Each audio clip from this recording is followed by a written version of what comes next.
You betrayed both of us. This is your legacy. The phone rang at 3:47 p.m. on a Tuesday, right when I was installing new kitchen cabinets for the Hendersons. Nothing good ever comes from a hospital call in the middle of the afternoon. Trust me, I've gotten enough of them over the years to know. Is this Robert Mathers? The voice was clinical, professional, the kind that delivers bad news for a living. Yeah, that's me. I set down my drill and stepped outside, away from the noise. What's this about? This is Dr. Patricia Wells from Mercy General. Your wife, Olivia Mathers, was brought in about an hour ago. She collapsed at her office. My first thought wasn't concern, it was irritation. Olivia had been acting strange for months, disappearing for hours, claiming she was at yoga classes that apparently ran until midnight. Real flexible instructor, that one. How bad is it? I asked, already knowing this was going to cost me money I didn't have. She's in a medically induced coma. We need you to come in immediately to discuss her condition and treatment options. The way she said treatment options made my stomach drop. That's medical speak for hope your insurance is good. I drove to the hospital in my work truck, still wearing my tool belt and covered in sawdust. The emergency room smelled like disinfectant and desperation. Two things I'd grown familiar with over the years. Between my construction crew's accidents and Olivia's mysterious ailments, I practically had a frequent visitor card. Dr. Wells was waiting for me at the nurse's station, a thin woman with graying hair and the kind of tired eyes that had seen too much. Next to her stood a nurse whose name tag read Deb, a heavyset woman in her 50s who looked like she lived for workplace drama. Mr. Mathers, thank you for coming so quickly. Dr. Wells shook my hand. We need to discuss your wife's condition privately. She led me to a small consultation room that felt more like an interrogation chamber. Deb followed, claiming she needed to take notes, but I could tell she was here for the show. Your wife collapsed during a meeting at her office, Dr. Wells began, consulting her clipboard. Initial tests revealed some concerning results. What kind of concerning? The doctor exchanged a glance with Deb. She's tested positive for a transmitted infection, specifically a rare strain that can cause severe complications if left untreated. I felt something cold settle in my stomach. We've barely touched each other in months. I see.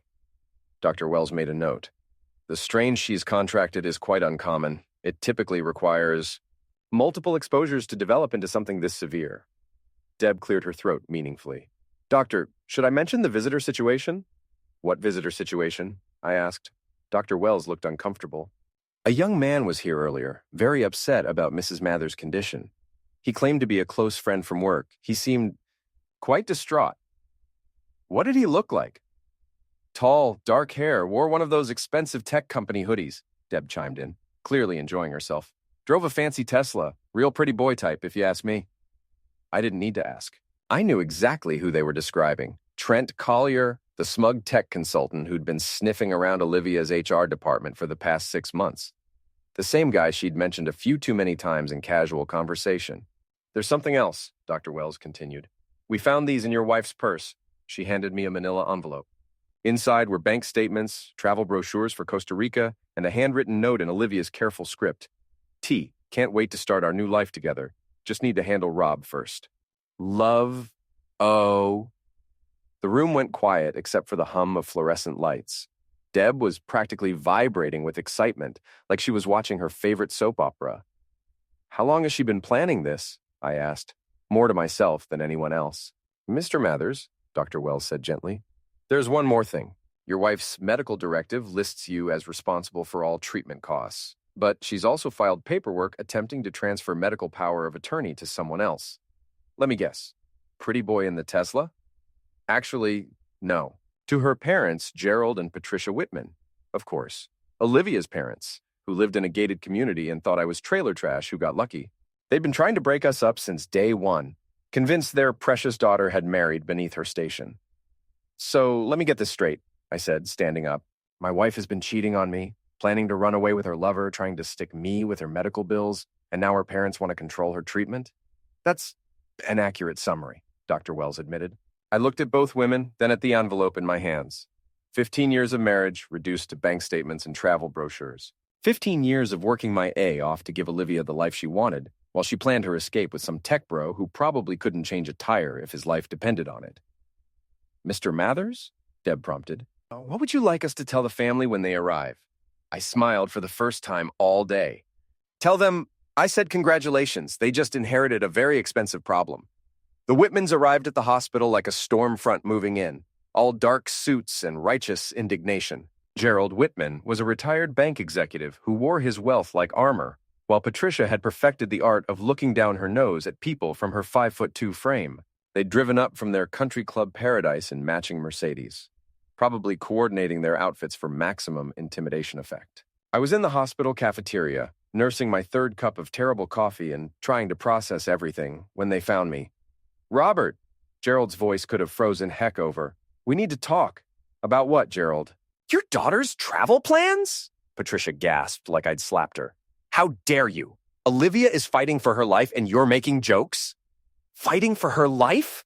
I stood up, feeling every inch of my 6-foot frame. She was planning to drain our accounts and disappear to Costa Rica with her boyfriend. The only thing she's fighting is the consequences of her own choices. That's enough. Gerald stepped closer, his face reddening. Whatever problems you two are having, Olivia is still your wife. You have obligations. Had obligations. Past tense. The moment she decided to cheat on me and steal my money, those obligations became null and void. Patricia pulled out her phone. We're calling our lawyer. You can't just abandon her. Watch me. That's when Casey showed up. My 17-year-old daughter had always been more like her mother than me. Quick to judge, slow to forgive, and absolutely convinced that every problem in the world was somehow my fault. She walked into the cafeteria like she owned the place, her long brown hair pulled back in a ponytail, wearing her Letterman jacket from the debate team. Dad, what the heck is wrong with you? Language, Casey. Don't you dare lecture me about language when Mom is upstairs in a coma, and you're down here acting like it's no big deal. The entire cafeteria had gone quiet, everyone pretending not to watch our family drama unfold. I could see Deb, the nurse, at a corner table, practically taking notes. Casey, there are things you don't understand. I understand that Mom needs surgery and you're refusing to pay for it. Her voice cracked with emotion. I understand that Grandma and Grandpa had to drive 3 hours because you won't even visit her. Gerald put his arm around Casey's shoulders. It's okay, sweetheart. We'll take care of everything. With what money? I asked. Last I checked, you two were living off your pension and Social Security. Olivia's medical bills are going to run into 6 figures. We'll figure it out, Patricia said stiffly. Unlike some people, we don't abandon family when things get difficult. Casey turned on me then, her eyes blazing with fury. I can't believe you're my father. Mom was right about you. You're selfish and cruel and... The slap echoed through the cafeteria like a thunderclap. My cheek stung, but not as much as seeing the hatred in my daughter's eyes. I hate you, she whispered. I hate you so much! She ran out of the cafeteria, Patricia chasing after her. Gerald stayed behind, his face twisted with disgust. You're a pathetic excuse for a man, Robert. Olivia deserves better. Yeah? Well, she found better, didn't she? Problem is, her better doesn't seem too interested in paying her medical bills either. Gerald's jaw tightened. What's that supposed to mean? Your daughter's boyfriend, Trent Collier, was here earlier, real concerned about Olivia's condition, right up until the doctor mentioned the cost of treatment. Funny how he disappeared after that conversation. You're lying. I pulled out my phone and showed him the photos Eddie had sent me. Screenshots from Trent's social media showing him and Olivia at restaurants I couldn't afford, hotels I'd never seen, posting about their amazing connection and finding true love. Gerald's face went white as he scrolled through the images. There's more, I said, pulling up the bank statements I'd printed. She's been transferring money to a joint account with his name on it. $15,000 over the past 4 months. Money from our daughter's college fund. This can't be right. Oh, it gets better. Check out this email thread. I showed him the messages Olivia had exchanged with Trent, planning their escape, discussing how to handle the Rob situation, and whether they should wait until after Casey graduated to disappear. Gerald sank into a chair, suddenly looking every one of his 72 years. I don't understand. She said you two were having problems, but this is who your daughter really is. The woman you raised, Gerald. The woman who thinks she's too good for a construction worker, but not too good to steal from her own family. He handed my phone back with shaking hands. What are you going to do? I'm going to protect what's left of my assets and my sanity. Olivia made her choice. Now she gets to live with the consequences. And Casey? That was the question that kept me awake at night. My daughter, who thought I was the villain in this story, who couldn't see past her mother's lies to understand what was really happening. Casey will figure it out eventually. Kids always do. Gerald stood up slowly, looking defeated. The medical bills are your problem now. You wanted to control her treatment? Congratulations. Hope your retirement fund is bigger than I think it is. I walked out of the cafeteria, leaving Gerald sitting alone with the wreckage of his daughter's deception. In the hallway, I could hear Casey crying in Patricia's arms, both of them talking about what a monster I was. Let them think that. Better to be the monster than the fool. Eddie Grant had been my best friend since high school, back when we were both stupid enough to think we'd conquer the world with nothing but attitude and work ethic.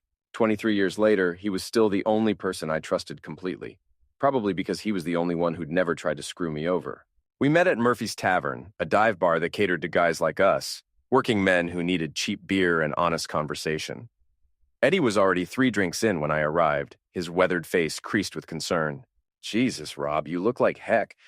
Feel worse? I signaled the bartender for a whiskey. How bad is it out there? Bad. Olivia's parents are telling everyone who'll listen that you abandoned your wife in her hour of need. Casey's been posting on social media about what a heartless bastard you are. Half the town thinks you're the devil. What about the other half? Eddie grinned. The other half knows you, so they're waiting to hear your side before they pick up their pitchforks. I filled him in on everything, the medical bills, the travel plans, the money transfers, Trent's convenient disappearance. Eddie listened, without interrupting, his expression growing darker with each detail.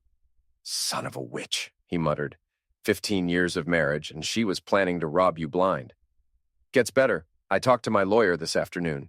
Turns out, since we never changed the deed after my dad died, the house is still technically in my name only. Same with the business. Olivia can't touch any of it. What about the joint accounts? Cleaned out. She moved everything to that account with Trent's name on it.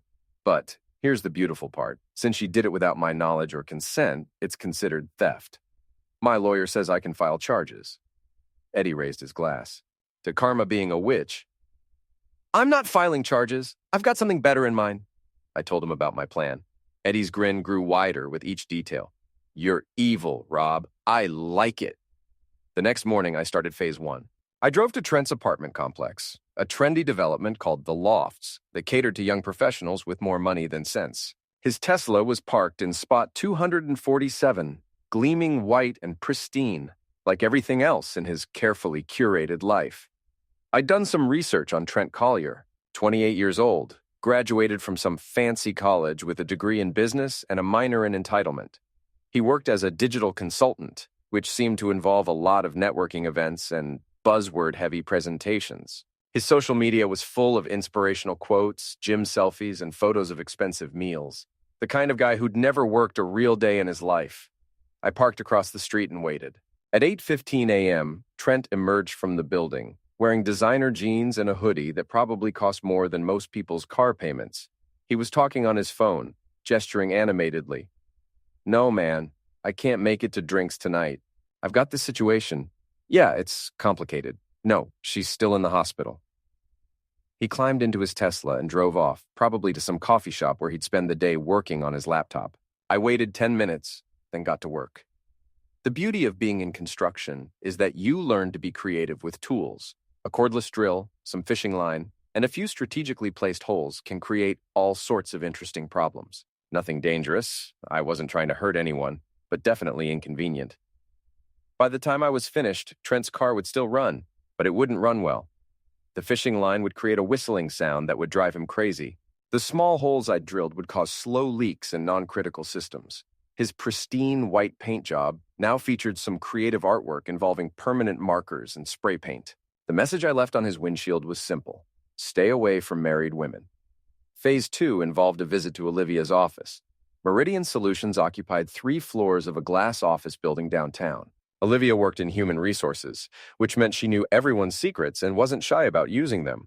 She'd been there for 8 years, working her way up from assistant to director, building a network of allies and enemies with equal enthusiasm. I asked for Brianna Walsh, Olivia's best friend and partner in office politics.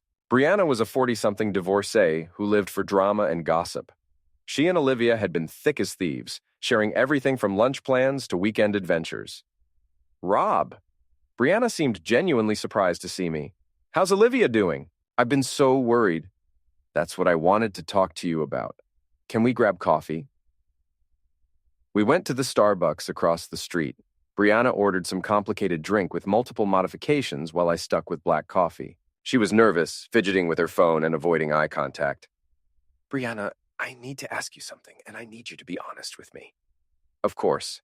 How long have you known about Trent? Her face went white. I don't know what you mean. Come on! You and Olivia tell each other everything. You knew she was cheating. You knew about the money transfers. And you probably knew about Costa Rica too. Brianna's hands were shaking as she reached for her drink. Rob, I'm not here to blame you. I'm here to make you an offer. I slid a check across the table, $5,000, made out to her. What's this for? Information. I want to know everything, when it started, how long it's been going on, what they were planning. In return, you get that check and my promise that I won't mention your name when this all comes out. Brianna stared at the check like it might bite her. This is crazy. Crazy is your best friend stealing from her husband and abandoning her daughter. Crazy is me finding out about it from hospital staff instead of the people who were supposed to be my friends. She was quiet for a long moment, weighing her options. Finally, she picked up the check. It started 6 months ago. Trent came in to do some consulting work on our computer systems. Olivia was assigned to help him, and they just clicked. When did it become physical? About 4 months ago. She started staying late, claiming she was working on special projects. Then she started taking long lunches, saying she was running errands. What about the money? She said you were controlling, that you monitored all the accounts. She needed somewhere to save money for herself in case things went bad. And the Costa Rica plan? Brianna looked miserable.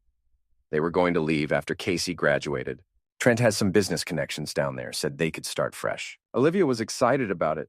She said she felt like she was finally going to have the life she deserved. What about Casey? She said Casey was old enough to choose where she wanted to live. If she wanted to come with them, great. If not, Brianna shrugged. I felt something cold and hard settle in my chest. Olivia had been willing to abandon our daughter for a new life with her boy toy. There's more, Brianna said quietly. The day she collapsed, she just finished transferring the last of the money. They were supposed to leave next week. Next week? Trent had booked the flights. He was going to quit his job. She was going to claim a family emergency and take extended leave. By the time anyone figured out what happened, they'd be long gone. I sat back in my chair, processing this information. If Olivia hadn't gotten sick, I would have come home to an empty house and empty bank accounts, with no idea where my wife and daughter had gone. Rob, I'm sorry. I should have told you, but Olivia made me promise. Don't worry about it. You're telling me now. I stood up to leave, then turned back. One more thing. Where does Trent live? The loft's on Maple Street, apartment 247. Why? Just curious? I smiled and walked away, leaving Brianna sitting alone with her guilt and her $5,000 check. Phase 3 was about to begin. Trent discovered my artwork at 6:30 p.m., right in the middle of rush hour traffic. I know this because Eddie was positioned across the street, with a clear view of the parking lot, and he called me the moment things got interesting. You should see this guy, Rob. He's standing next to his car like someone just told him Santa Claus isn't real. I was at home, going through Olivia's belongings with methodical precision. 15 years of marriage leaves a lot of debris. Old letters, photos, jewelry, clothes. Most of it was going to Goodwill, but some items were worth keeping. Not for sentimental reasons, but for evidence. Is he calling the cops? Nah, he's calling someone, though. Probably his insurance company. Oh, wait, now he's taking pictures. This is better than cable. I'd spent the afternoon documenting everything I could find about Olivia's affair. Email printouts, credit card statements showing expensive dinners and hotel stays, even a burner phone I'd found hidden in her jewelry box. The phone was a goldmine. Months of text messages between her and Trent, planning their escape and discussing how to handle me. My favorite exchange was from 2 weeks ago. Olivia. Rob's getting suspicious. He asked about the yoga classes again. Trent. Just stick to the story. Few more weeks and we'll be sipping margaritas on the beach. Olivia. Can't wait to be done with this life. I'm so tired of pretending to be happy. Trent. Soon, babe. Soon you'll have everything you deserve. Everything she deserved. Right. Eddie called back an hour later. He's home now, but he keeps going outside to look at his car. I think he's trying to figure out if it's safe to drive. It's safe. Just annoying. What's next? Now we wait. Trent's going to want answers, and there's only one person he can get them from. I was right. At 8:45 p.m., my phone rang. Unknown number, but I knew who it was. Robert Mathers. You son of a witch! Trent's voice was high and strained. What did you do to my car? I'm sorry, who is this? You know exactly who this is. You vandalized my car. That's a serious accusation. Do you have any proof? Silence on the other end. He knew he couldn't call the cops without explaining why someone might want to vandalize his car, which would mean admitting to the affair. Stay away from me and my property, he finally said. Funny, I was about to say the same thing to you. Stay away from me and my property. That includes my wife. Olivia's not your property. You're right. She's your problem now. Hope you've got good insurance because her medical bills are going to be expensive. I hung up before he could respond. The next morning brought a visit from the Whitmans. Gerald and Patricia showed up at my house at 7 a.m., probably hoping to catch me before I left for work. They looked like they'd aged 10 years overnight. We need to talk, Gerald said without preamble. About what? About Olivia's treatment. The doctors want to try an experimental therapy, but it's not covered by insurance. How much? Patricia's voice was barely a whisper. $40,000. I let out a low whistle. That's a lot of money. We'll mortgage the house if we have to, Gerald said, but we need time to arrange the financing. If you could just cover the initial costs. No. Robert, please. This is your wife we're talking about. No, this is your daughter.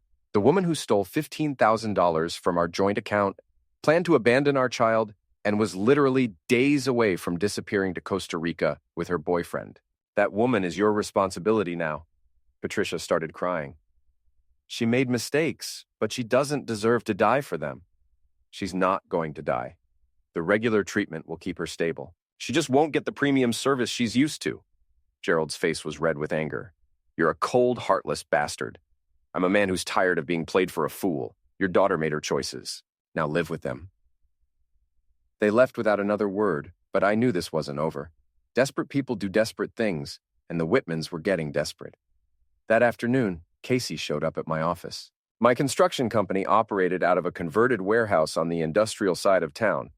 Nothing fancy, but it was mine. Casey had been here dozens of times over the years, usually when Olivia needed someone to watch her after school. She looked terrible. Dark circles under her eyes, her hair unwashed, wearing the same clothes she'd had on at the hospital 2 days ago. Dad, we need to talk. Okay, come on in. My office was a cluttered mess of blueprints, invoices, and coffee cups. Casey sat in the chair across from my desk, the same chair where she used to do homework while I finished paperwork. Grandpa told me about the money, she said quietly. What about it? About Mom taking it, about the Costa Rica thing. I waited. Sometimes the best thing you can do is let people talk themselves through the truth. I don't understand, she continued. Why would she do that? Why would she want to leave? I don't know, Casey. You'd have to ask her. But she's in a coma. Then, I guess you'll have to wait. Casey's eyes flashed with anger. How can you be so calm about this? Our family is falling apart. Our family fell apart months ago. I'm just the last one to find out about it. So that's it? You're just giving up? I leaned back in my chair, studying my daughter's face.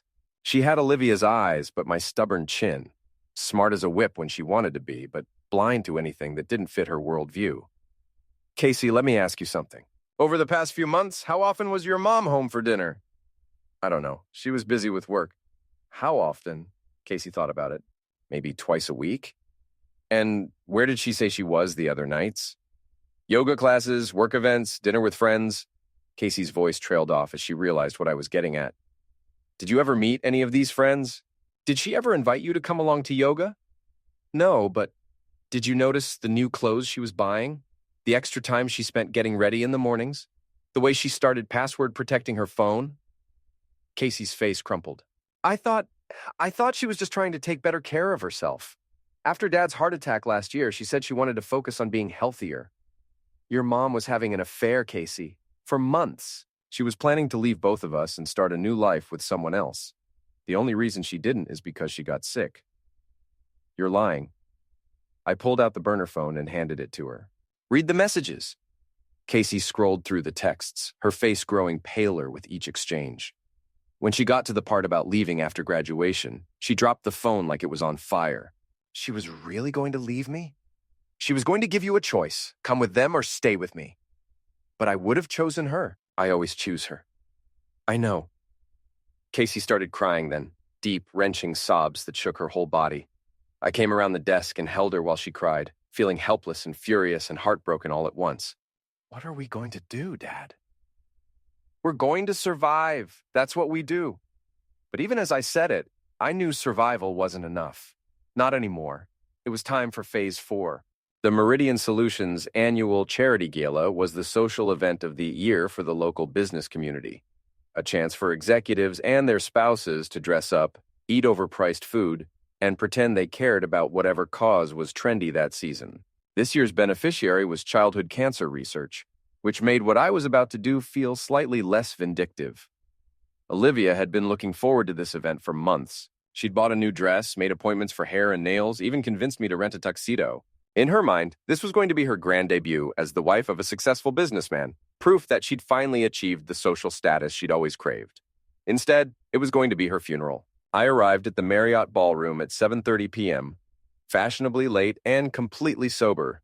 The room was full of Meridian employees, local business owners, and their various hangers-on. Everyone was dressed to impress, sipping cocktails and making small talk about quarterly earnings and vacation plans.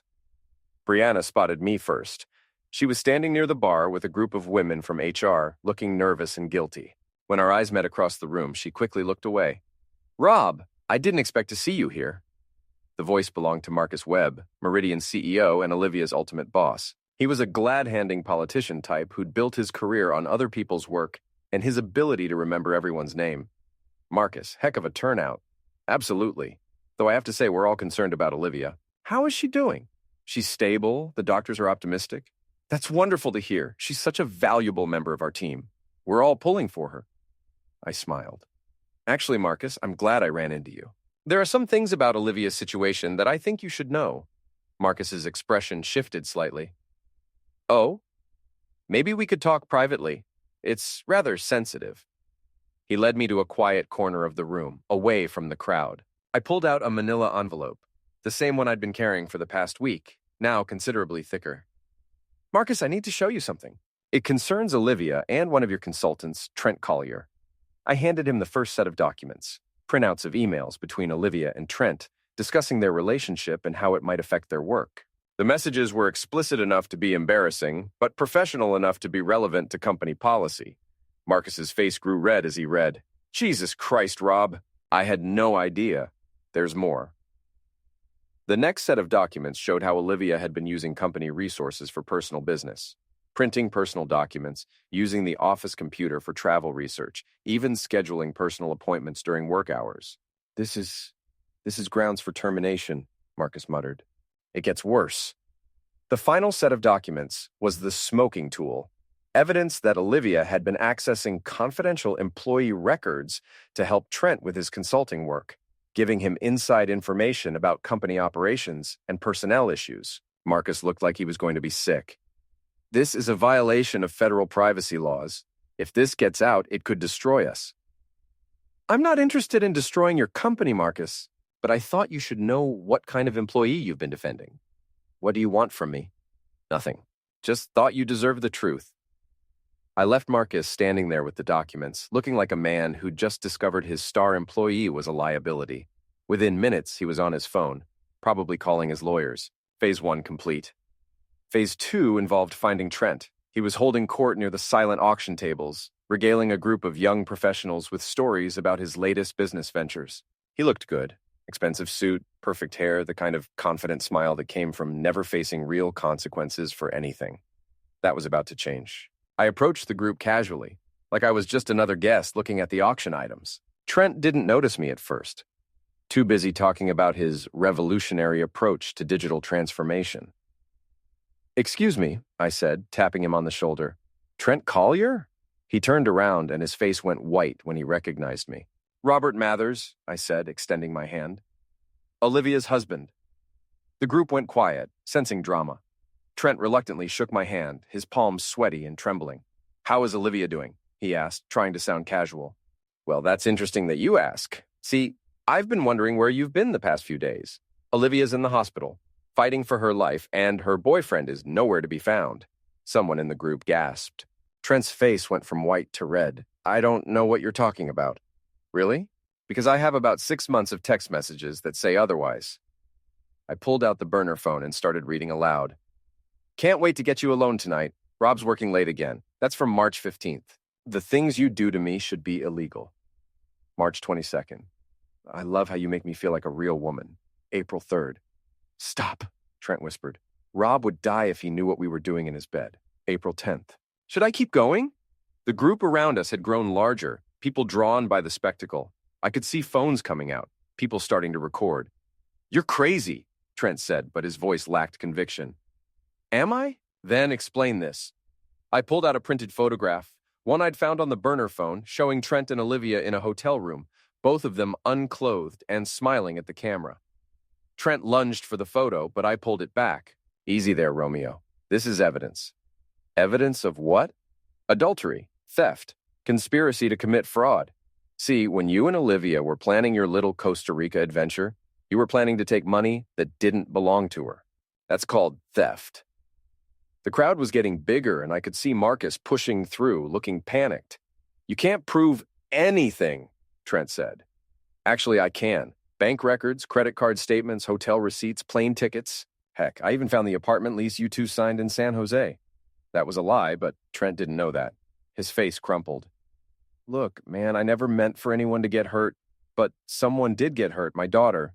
She's 17 years old, and she was about to lose her mother to some midlife crisis fantasy. How does that make you feel, Trent? Knowing that you were willing to destroy a child's life for a few months of fun?" Trent looked around desperately, realizing that everyone was staring at him, judging him. His carefully constructed image was crumbling in real time. I need to go." "Yeah, you do. And Trent, if I ever see you near my family again, we're going to have a very different kind of conversation." He pushed through the crowd and practically ran for the exit. I watched him go, then turned to address the assembled audience. "Sorry for the disruption, folks. Sometimes the truth is messy." I walked away, leaving behind a room full of shocked whispers and furious gossip. By morning, everyone in town would know about Olivia's affair and Trent's cowardice. Phase 3 was already in motion. The story broke on social media before I even got home from the gala. Someone had recorded my confrontation with Trent and posted it on Facebook with the caption, "Local businessman exposes cheating wife and her coward boyfriend." Within hours, it had been shared hundreds of times. By morning, the local newspaper had picked up the story. The headline read, "Meridian HR Director's Affair Scandal Rocks Business Community."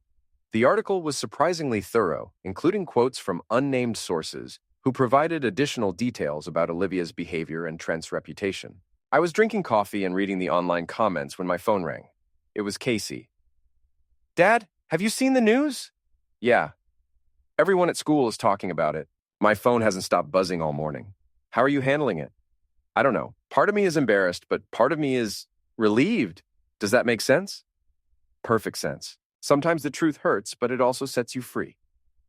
"What happens now?" "Now we move forward. Together." After I hung up, I drove to the hospital. It was time for the final phase. Olivia had been moved to a private room on the 4th floor. The experimental treatment her parents had somehow managed to finance was working. She was awake, alert, and according to the nurses, asking for me. I found Gerald and Patricia in the waiting area, looking like they'd been hit by a truck. Patricia's eyes were red from crying, and Gerald looked like he'd aged another decade overnight. "The news story," Patricia said without preamble.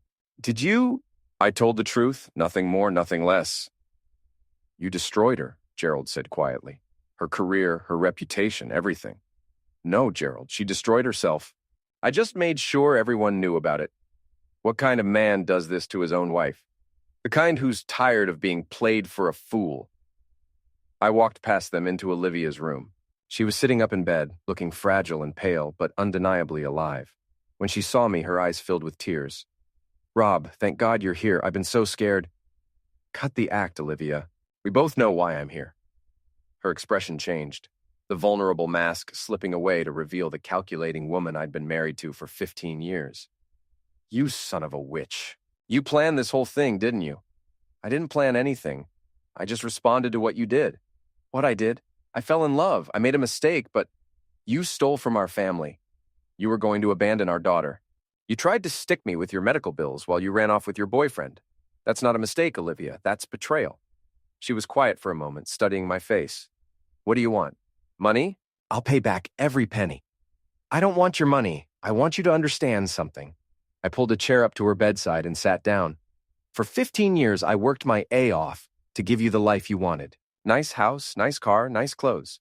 I put up with your complaints about my job, my friends, my family. I let you redecorate the house 6 times. I took you on vacations I couldn't afford to places I didn't want to go. And through it all, I thought I was building something with you. A partnership, a family. Rob, I'm not finished. When you got sick, my first instinct was to take care of you. Even after I found out about the affair, part of me wanted to forgive you. But then I saw those text messages. I saw how little you thought of me, of Casey, of the life we'd built together. You called me boring. You said you were embarrassed to be married to a construction worker. You told Trent that you couldn't wait to be free of us. Olivia's face was streaked with tears, but I felt no sympathy. So, here's what's going to happen. I'm filing for divorce. I'm keeping the house, the business, and everything else that's legally mine. You can have whatever's left in the joint account. I think there's about $47. You can't do this! I'm sick. You need to face the consequences of your choices. Your parents are covering your medical bills, which is generous of them, considering they're probably going to lose their house in the process. What about Casey? Casey's old enough to decide where she wants to live. I think she's figured out who the real parent is in this family. I stood up to leave, then turned back for one final word. Oh, and Olivia? Trent left town this morning. Apparently his consulting contract got terminated, and he decided to pursue opportunities elsewhere. Something about his reputation being damaged beyond repair. Her face went white. He wouldn't just leave me. He would, and he did. Turns out when the going gets tough, pretty boys run home to mommy. I walked to the door, then paused. You wanted a new life, Olivia. Congratulations. You got one. I left her crying in her hospital bed and walked out of the building into the bright afternoon sun. My phone was buzzing with messages from friends, family, and reporters, but I ignored them all. Eddie was waiting for me in the parking lot, leaning against his truck with a big grin on his face. So, how'd it go? It's over. All of it? All of it. Eddie clapped me on the shoulder. Come on, I'll buy you a beer. We've got some celebrating to do. As we drove away from the hospital, I felt something I hadn't experienced in months. Peace. The truth was out. The consequences had been delivered and justice had been served. Olivia had wanted to escape her boring life with her boring husband. Instead, she'd lost everything. Her marriage, her career, her reputation, and her lover. She'd traded 15 years of security for a few months of excitement, and now she was paying the price. Sometimes the trip really is canceled. Sometimes the only destination is exactly where you started, but with a lot less baggage. And sometimes that's exactly where you need to be.